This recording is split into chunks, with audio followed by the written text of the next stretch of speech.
टेरी ने एक एग्जाम्पल दिया कोऑर्डिनेशन को लेकर के।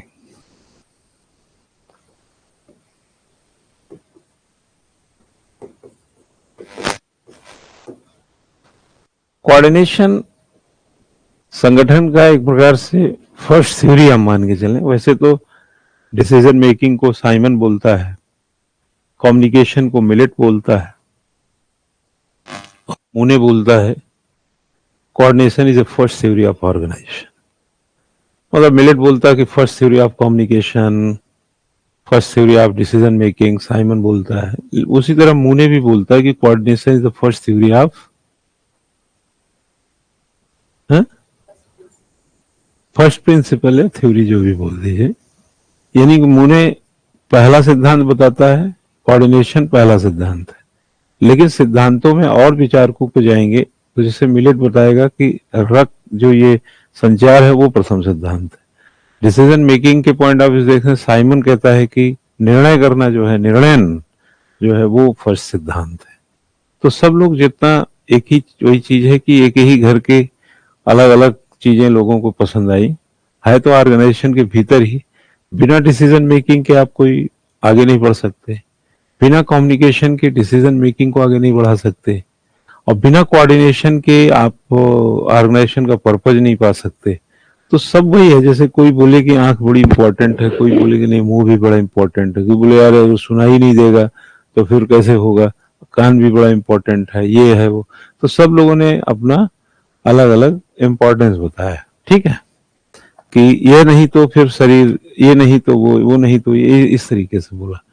कोऑर्डिनेशन जो है कि पर टेरी ने एक एग्जाम्पल दिया है बड़ा जबरदस्त। वो एग्जाम्पल ये दिया कि जैसे कोऑर्डिनेशन में एक जो डायमेंशन है, लोग कॉपरेशन को, यानी सहयोग, लोग सहयोग को कभी कभी समन्वय समझने लगते हैं। क्या समझे? सहयोग समन्वय नहीं है, बल्कि समन्वय के अंदर सहयोग है, ठीक है ना। एक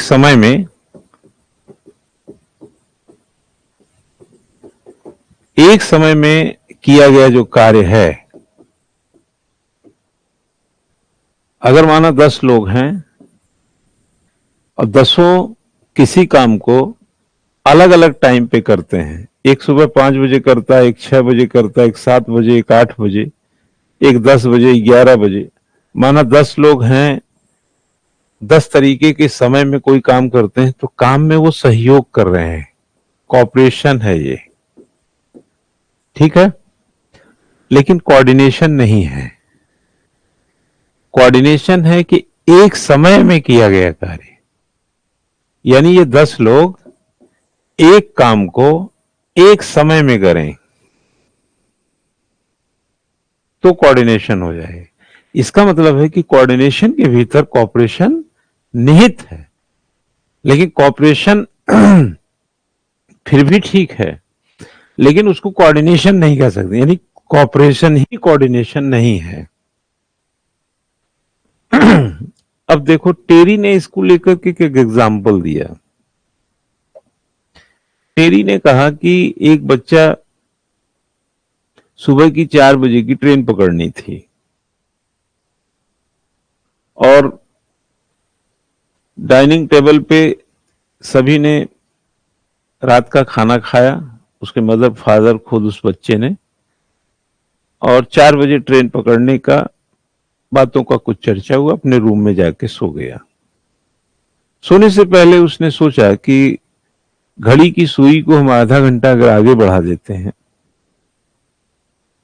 तो एक्चुअल में तो उठने का जो उसने समय, सपोज उसने उठने का समय 3 बजे सोचा कि 3 बजे हम उठेंगे, राइट, लेकिन और 4 बजे रेलवे स्टेशन पहुंचेंगे, तो उसने घड़ी की सुई को आधे घंटे बढ़ा करके 3:30 बजे का अलार्म लगा दिया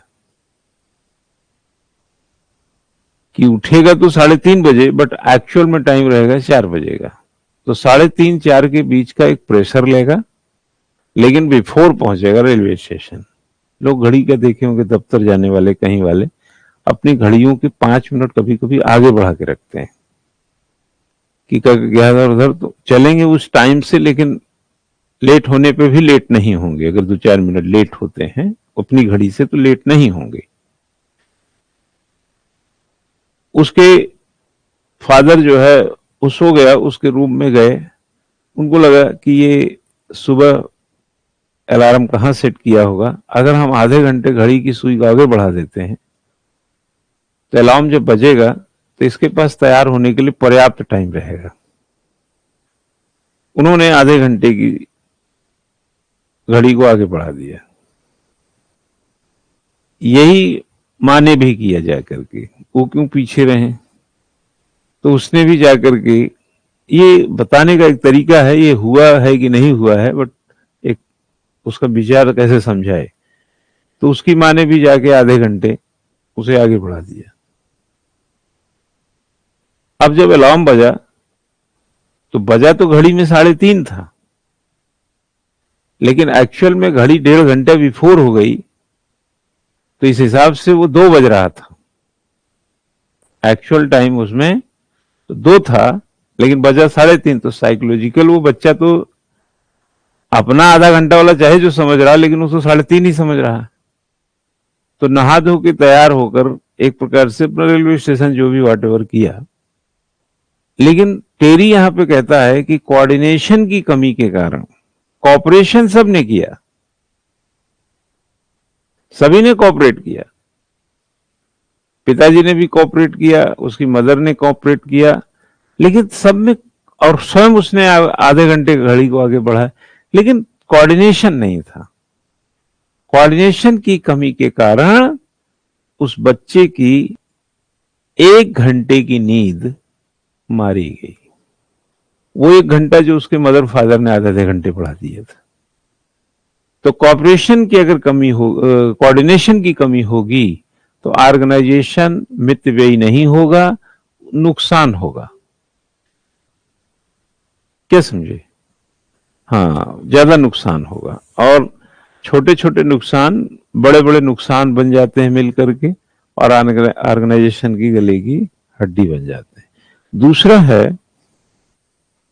cartel, to curtail the tendency among employees,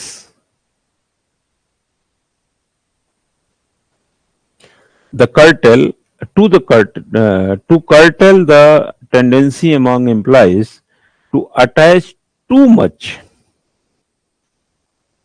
significance to their own work and de-emphasize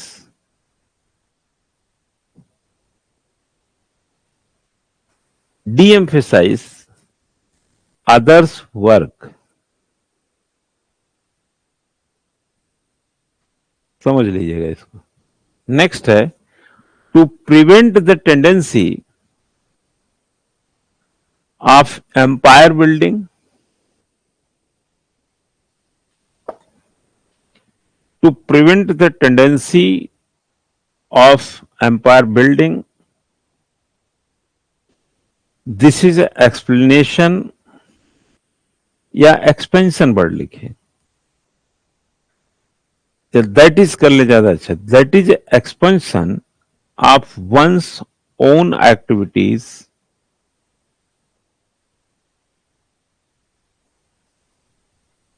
to gain more powerful.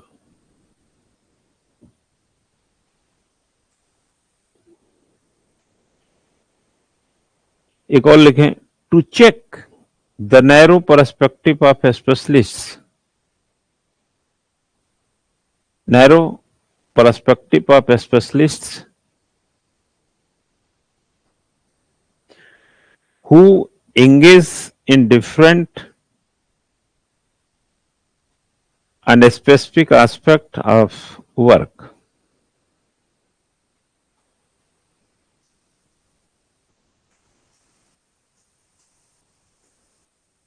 Last में लिखें to meet the requirement of growing number of organizational unit, growing number of organizational unit.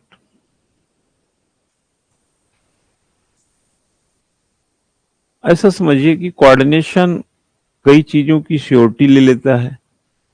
Coordination जैसे शादी ब्याह में देखे होंगे कि अगर वर्क को सही से डिस्ट्रीब्यूट किया जाए और फंक्शनलाइज एस्पेक्ट में सभी को एक साथ कलेक्टिव रिस्पॉन्सिबिलिटी के लिए वेल नोन कर दिया जाए तो कार्य रिपीट नहीं होगा उसमें। जैसे आपसे मैंने बाजार के कोई वस्तु मंगाया और बाकियों को नहीं पता है तो पता चला कि वो भी गए थे, सोचे कि ये भी ले लें, काम पड़ेगा, तो आप भी लेके चले आए, वो भी लेके, ये मितव्ययी नहीं है। इसलिए कोई भी फंक्शन में जो एग्जीक्यूटर होता है, खासतौर से ऑर्गेनाइजेशन में तो देखे होंगे कि हमेशा मीटिंग होती है। मीटिंग्स का एक मूल एजेंडा ये भी होता है कि हर किसी को इस बात के लिए कोऑपरेशन और कोऑर्डिनेट करना और ये क्लैरिटी रहनी चाहिए कि तुमको क्या करना है।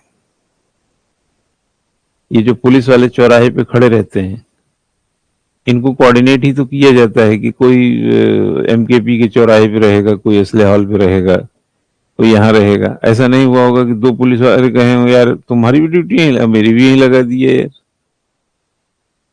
सबको पता रहता है कहाँ जाना है, कोऑर्डिनेट करना। क्यों? जैसे घर में दो तरीके की, जैसे कभी कदार आपने देखे होंगे कि हम ही लोग हैं, ऑफिस से आ रहे हैं, ऐसे रास्ते में सोचा चलो टमाटर ले लेते हैं। कभी कभी ऐसे रास्ते में चलते रहिए ना तो बड़ी अच्छी चीजें दिख जाती हैं। जैसे टमाटर है, बड़ा अच्छा दिख रहा है, तो ले लेते हैं 1 किलो। ठीक, अब हमने टमाटर ले लिया, पता चला कि वो टमाटर उसी दिन घर वाले भी खरीद के लाए हुए हैं। हालांकि खाने की चीज चलिए चल जाएगा, बट ऐसे कई चीज हो जाए जो दोहरा जाए। मतलब जैसे जनरली देखे होंगे घर में लोग करेला कम बनाते हैं, करेले की सब्जी, मतलब उसकी जो फ्रिक्वेंसी है बनने की वो कम है।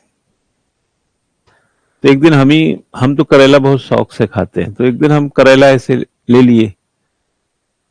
चूंकि करेला एक ऐसी सब्जी थी जिसकी संभावना दूर दूर तक नहीं रहती कि घर में आया होगा, लेकिन संयोग से उसी दिन हमारी मैडम भी करेला ले आई थी। तो यह एक कोऑर्डिनेशन प्रॉब्लम है। हम लोगों को बात कर लेना चाहिए कि मैं करेला ले रहा हूं, जैसे मैं लेने से पहले मुझे फोन कर लेना चाहिए कि मैं करेला ले, तो जो वहां जवाब आता है मैं ला चुकी हूं, तो करेला नहीं लेते हम। तो वो क्या होता है, वो मितव्ययिता होता, मतलब खाने की ही चीज है, लेकिन मैंने बोला ना कि उसकी फ्रीक्वेंसी नहीं। अब आप मजबूरी में ज्यादा बना के खाएंगे अगले दिन, दूसरे दिन, जो भी है, ये चीज है। क्यों नहीं लोग आलू जाते हैं 5 किलो आलू, 2 किलो आलू लाते हैं, फिर दौड़ के जाते हैं लेने हैं। ये उसी तरीके का चीज है कि जैसे किसी चीज का क्या इंपॉर्टेंस है। प्याज नहीं है तो इतना बड़ा प्रॉब्लम नहीं है, लहसुन नहीं इतना बड़ा प्रॉब्लम नहीं है, क्योंकि हम प्रॉब्लम को किस ढंग से डिजाइन किए हुए। घर में पानी नहीं आ रहा तो बड़ा प्रॉब्लम हो जाएगा, बिजली नहीं आ रहा है तो प्रॉब्लम हो जाएगा, लेकिन प्याज नहीं है तो उतना बड़ा प्रॉब्लम नहीं है। तो इंपॉर्टेंस इसकी चलो शाम को ले लेंगे, लेकिन पानी नहीं है तो सारा काम ठप हो जाएगा। तो हर चीज का घर में अलग अलग वैल्यू है। वैसे ही ऑर्गेनाइजेशन में कोऑर्डिनेशन का क्या वैल्यू, और कोऑर्डिनेशन के भीतर भी कोऑर्डिनेट करना है। मतलब सफाई कर्मचारियों को कोऑर्डिनेट करना है। चलो कोई सफाई कर्मचारी किसी प्लेस पे पहुंचा नहीं, आज गंदगी रह गई, तो इससे कोई इतना बड़ा नुकसान नहीं हो जाएगा। लेकिन अगर आप देखे होंगे कभी कभी आप चौराहे पे जाते हो, कोई सिपाही नहीं मिलता, तब भी दिन भर का ट्रैफिक चल ही जाता है, इतना बड़ा लॉस नहीं है। कभी कभी क्लास में माना आपने, हम लोग भी देखे थे, टीचर ही नहीं आया, तो वहां प्रिंसिपल कोऑर्डिनेट करता है कि मैथ वाले टीचर को ही बोलेगा अगर तुम ही जाकर फिजिक्स थोड़ा पढ़ा के आओ। अब मान लो वो एंगेज कहीं और है तो वो ब्लैंक चली जाएगी क्लास, चलो एक आध दिन नहीं पढ़ने से भी कोई बहुत फर्क नहीं पड़ता। तो ये हमारी लाइफ में कुछ इंपॉर्टेंट चीजें हैं, बट इतनी इंपॉर्टेंट नहीं है कि उसके बगैर शाम नहीं होगी। लेकिन अगर किसी मरीज को उसकी हालत पस्त और डॉक्टर नहीं है, अगर ये कोऑर्डिनेशन प्रॉब्लम है, तो किसी की लाइफ खतरे में जा सकती है। तो वहां पर मेडिकल में जो फैसिलिटीज देने वाले लोग हैं उनकी कोऑर्डिनेशन बहुत स्ट्रांग होने चाहिए। आपने देखिए किसी का ऑपरेशन होता है कि इनेस्थीसिया का डॉक्टर आएगा इंजेक्शन देगा, ऑपरेशन करने वाला नहीं सुन्न करता है, वो सुन्न करने का डॉक्टर नहीं, इनेस्थीसिया वाला आएगा वो सुन्न करेगा, क्योंकि वह उसका डॉक्टर ही नहीं है, जानता सब है लेकिन करेगा नहीं, क्योंकि ये किसी के हेल्थ का लेना देना है, जो स्पेशलिस्ट है वही करेगा। जैसे रेडियोलॉजिस्ट होता है, ये भी कोऑर्डिनेशन है। बॉडी में जैसे देखा गया, एक्सरे कराया आपने, एमआरआई कराया, तो कुछ चीज देखना होता है ना, डॉक्टर जो ऑपरेशन करेगा वो भी जानता है, देख सकता है, लेकिन देखेगा रेडियोलॉजिस्ट ही रिपोर्ट लगाएगा।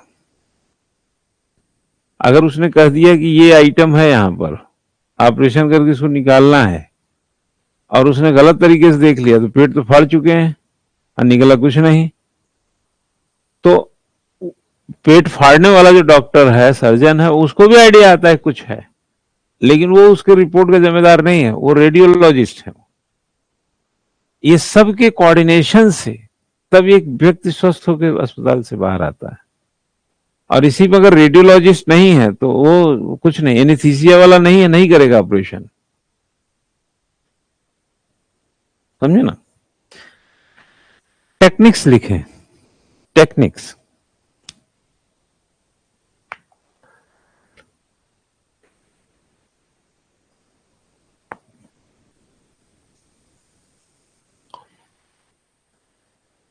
वहां बच्चे हैं पढ़ रहे हैं जो एमबीबीएस में, हड्डी खरीद रहे हैं, हड्डी। हाँ, 1700 रुपए की एक पैकेट मिलता है, उसमें 5-6 प्रकार की हड्डी रहती है आदमी की, मिलता है वो। हाँ, ओरिजिनल हड्डी जो शरीर की होती है उसको सब बच्चों को खरीदना पड़ता है। फिर वो क्लास में पढ़ाते हैं तो उससे उसको वहां से समझाते हैं, तो वहां अपने में देख के समझना होता है, हाथ में लेके। फिर वहां से कोई पूछेगा तो वो बताएगा इसमें ये वो, अरे पता नहीं क्या क्या नाम देते हैं, वो पता नहीं क्या क्या खरीद रही है बिटिया हमारी। हड्डी खरीदा उसने, सबको खरीदना होता है।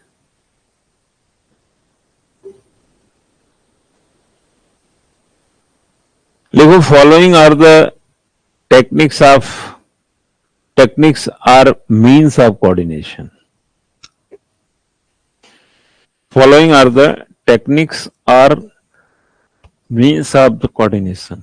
इसको टेक्निक्स आर मीन्स भी कह सकते हो, आप लिख लगा के मीन्स लिख दो हेडिंग में। मीन्स का मतलब तकनीक या साधन। फर्स्ट लिखो प्लानिंग, पहला है प्लानिंग, इसे डैश करके लिखो the most important means of coordination.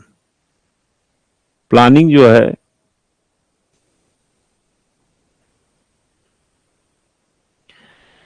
The most important means of the coordination.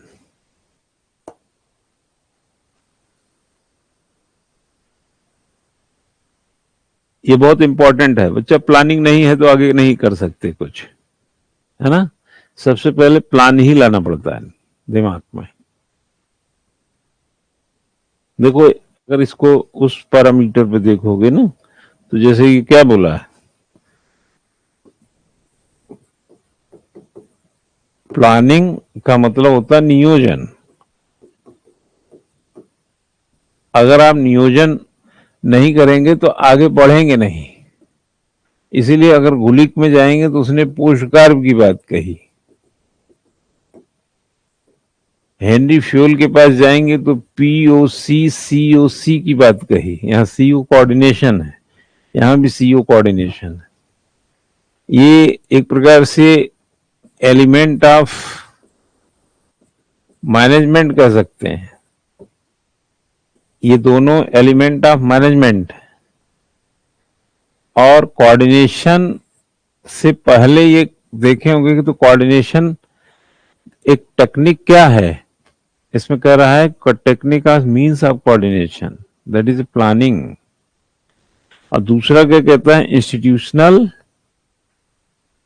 Devices और organisational devices.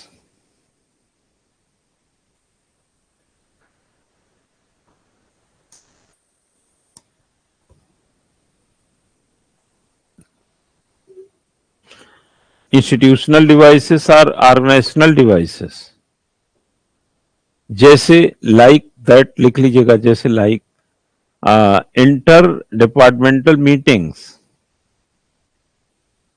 interdepartmental meetings, conferences, committees,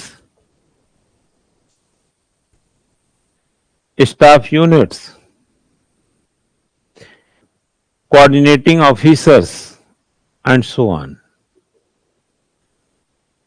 जो भी समझा रहा था, प्राइवेट में जाके देखिए मीटिंग सीटिंग सब करते रहते हैं। कोऑर्डिनेशन के लिए जरूरी है, पता होना चाहिए क्या कर रहे हैं। नेक्स्ट लिखे standardization of procedure and methods, of procedures and methods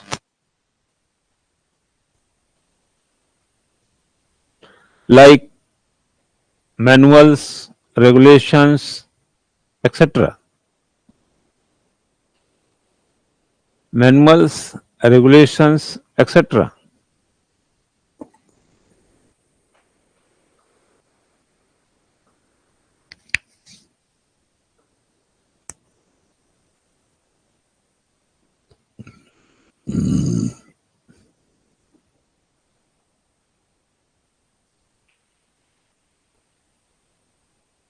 ठीक है।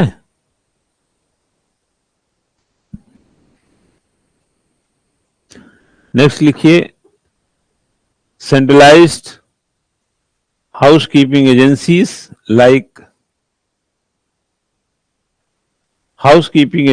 Like director general of supplies, central public works department and so on।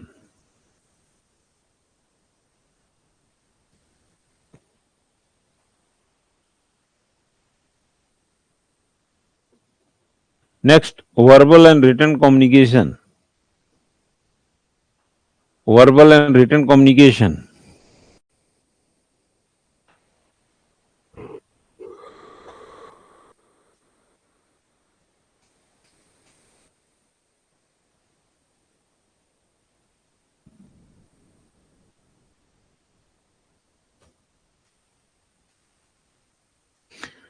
Next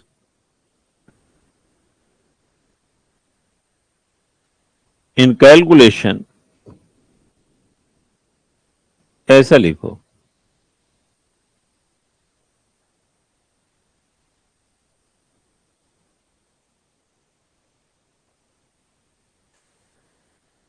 या ऐसा लिखो split among the employees,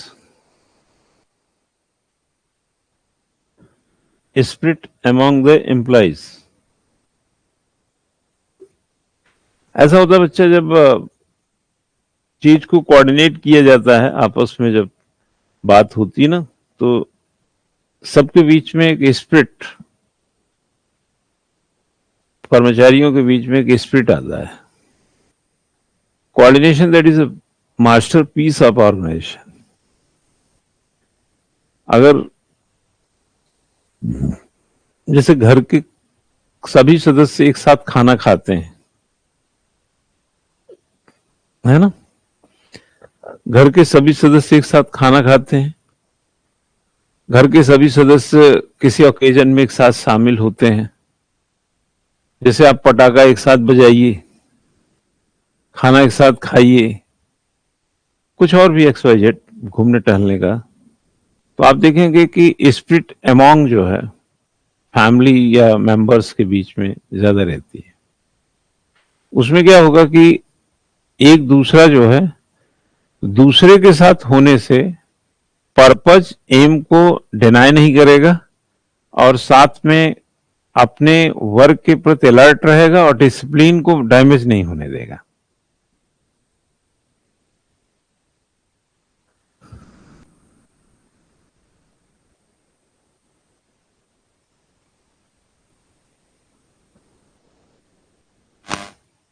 director general of supplies,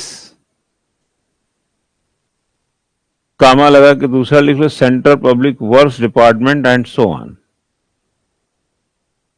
central public works department and so on. Verbal and written communication बोला था, उसके बाद हमने बोला था स्प्रिट अमॉन्ग द एम्प्लॉइज। आज आपने अगर गौर करेंगे तो जो हमारे यहाँ जो कोऑर्डिनेशन इश्यूज हैं, हमारे पास जो कोऑर्डिनेशन इशू हैं, है ना, वही अब देखिए ऐसे समझिए,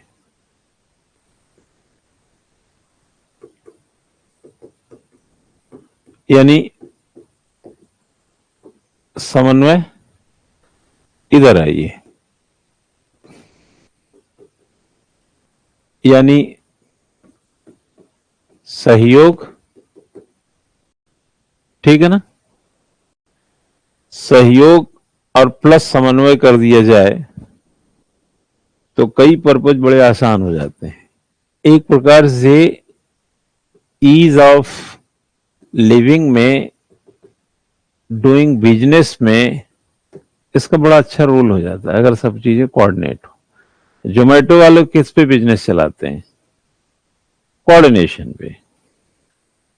कोई भी ऑनलाइन बिजनेस क्या है, सबसे इंपॉर्टेंट थ्योरी क्या है ऑनलाइन बिजनेस की? हाँ, अब देखिए कोई बिजनेस है वो बिना एम के नहीं है, कोचिंग है बिना पर्पज के नहीं है, राइट?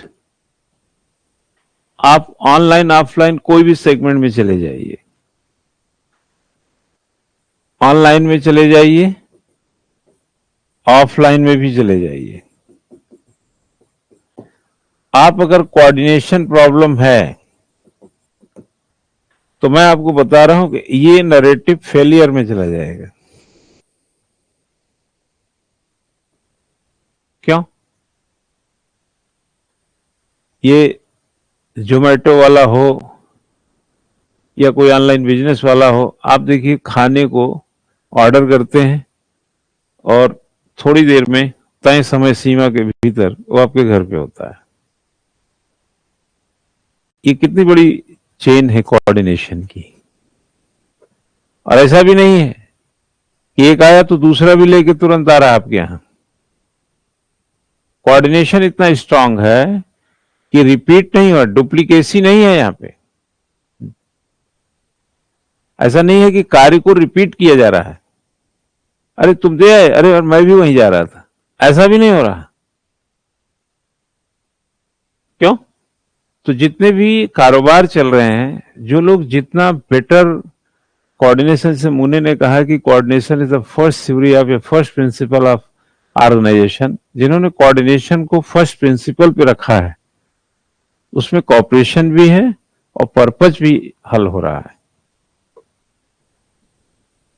अब सरकारी दफ्तरों में क्या प्रॉब्लम है आप बता सकते हैं? सरकारी दफ्तरों का इशू क्या है? नहीं, कोऑर्डिनेशन एक इशू है, बिल्कुल है। कोऑर्डिनेशन इन द सेंस कि कई अधिकारियों को यह नहीं पता है कि काम मुझे करना भी है कि नहीं करना है।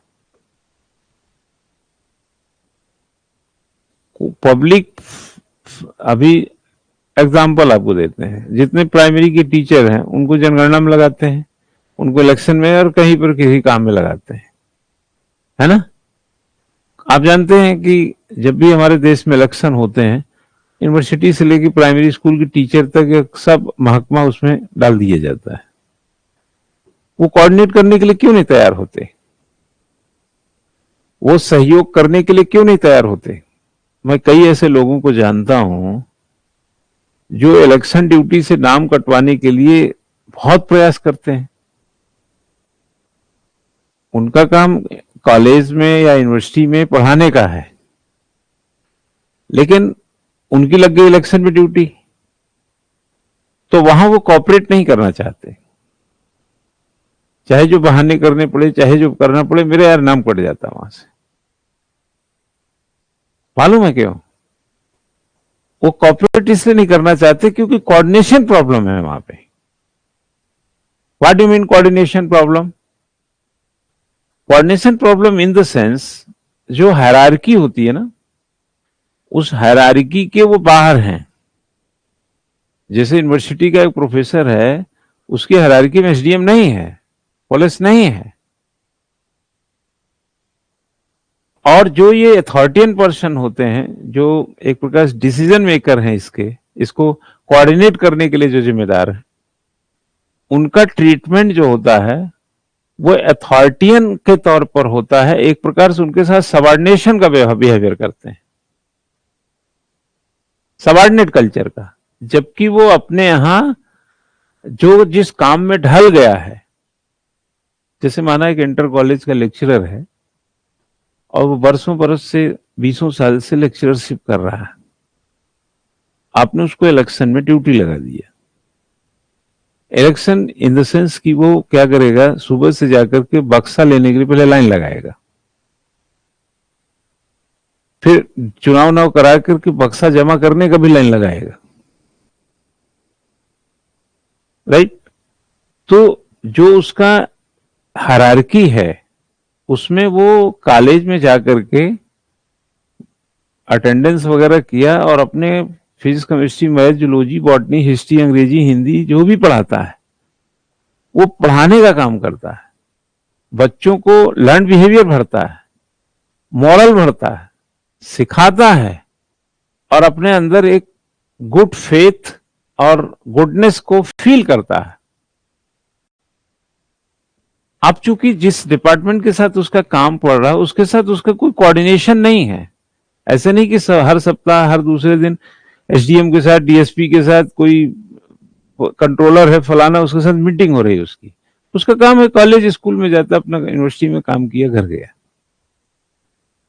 अब उसको जब इलेक्शन ड्यूटी में डाला जाता है तो वो कॉपरेट करने के लिए क्यों नहीं तैयार होता? क्यों वो दम लगाता है कि यार मेरा नाम कट जाता, मुझे यहां से जान छूटती है हमारी?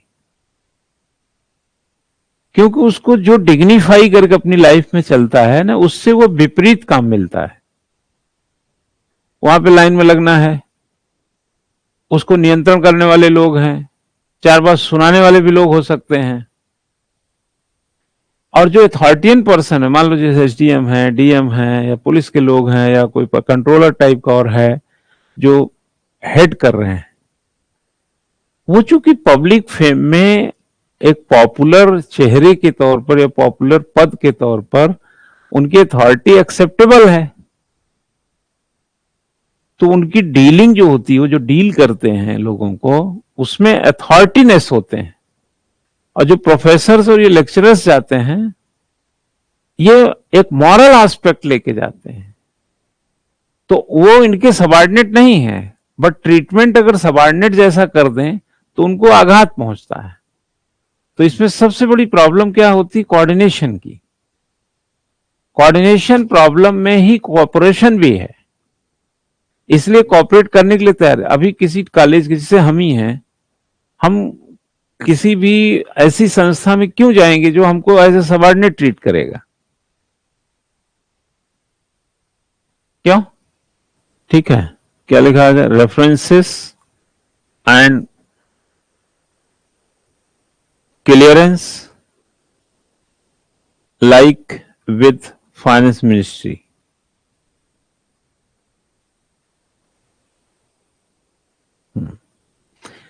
एक और लिखो, ऑर्गेनाइजेशनल हायरार्की और scalar chain or over organizational hierarchy or scalar chain which according to Mooney